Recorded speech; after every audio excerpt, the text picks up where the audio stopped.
রাজধানীর ৮ দিন হাসপাতালে ৬ নবজাতকের মৃত্যু, ব্যবস্থার হুঁশিয়ারি স্বাস্থ্যমন্ত্রীর। এসি লিকেজ থেকে মৃত্যু, তদন্ত চলছে, খতিয়ে দেখার আশ্বাস। আরো দুদিন আগে আমি এই ঘটনা শুনেছি যে ওইখানে গ্যাসের সমস্যা আছে, বাচ্চাগুলো সব পাশের রুমে শিফট করবে। যে মারা যায় তাকে নিয়ে যায়, কিন্তু তারা ওয়ার্ডের যদি সবাইরে সরিয়ে ফেলতো তাহলে কিন্তু সব বেঁচে যায়। এদের গাফিলতি, এদের অবহেলার কারণে আমার যে ক্ষতিটা হলো, এই ক্ষতিটা কিভাবে তারা কি করবে। বাচ্চাদের মৃত্যুর কারণগুলো খতিয়ে দেখার জন্য যে সময়টা, এই সময়টা কিন্তু আমরা এখনো পাই নাই। আমরা অ্যাক্টিভ তদন্তে আছি, আমরা এটা শেষ করলে তখন আমরা আপনাদেরকে জানাতে পারবো। তাদের অবহেলার কারণে আমাদের 6টা প্রাণ ঝরে গিয়েছে। আমরা যথাযোগ্য যা প্রয়োজন, যতটুকু শাস্তির দরকার সেটা আমরা ব্যবস্থা করব। ঈদের আগের দিন পশুর হাটে দামে পড়তে, রাজধানীতে পশুর সরবরাহ বাড়লেও ক্রেতা কম, লোকসানের সংখ্যায় বিক্রেতারা।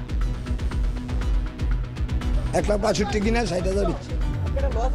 লস হয়েছে। কোন পরিবেশ আমি জীবনে ফেস করি নেই এই গরুর ব্যবসা। তোমাদের দিত্তুটা খুঁজছে ভাই, তেল তো আমরা গরিব তেল তো বাঁচাইতে পারি না।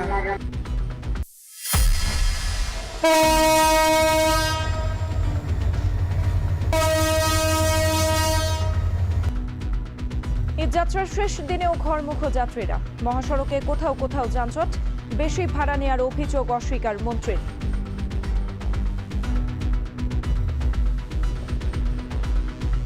দুইবার টিকিট কাটছে, দুইবার টিকিট সিরা ফালাই দিচ্ছে, টাকা লেখা দিব না, কয় টাকা করে ভাড়া নিতেছে ওনারা। প্রত্যেকটা বাসওয়ালা 1,000 টাকা করে ভাড়া নিতে হবে। ভাড়া বেশি নিয়েছে, বেশি চেয়েছে, এরকম কোনো দিতে হয়নি।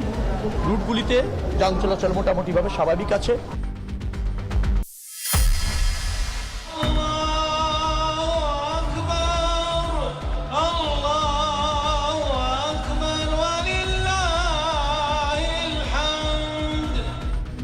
মিনায় শয়তানকে প্রতীকী পাথর নিক্ষেপ, কোরবানির মধ্য দিয়ে হজের আনুষ্ঠানিকতা শেষ।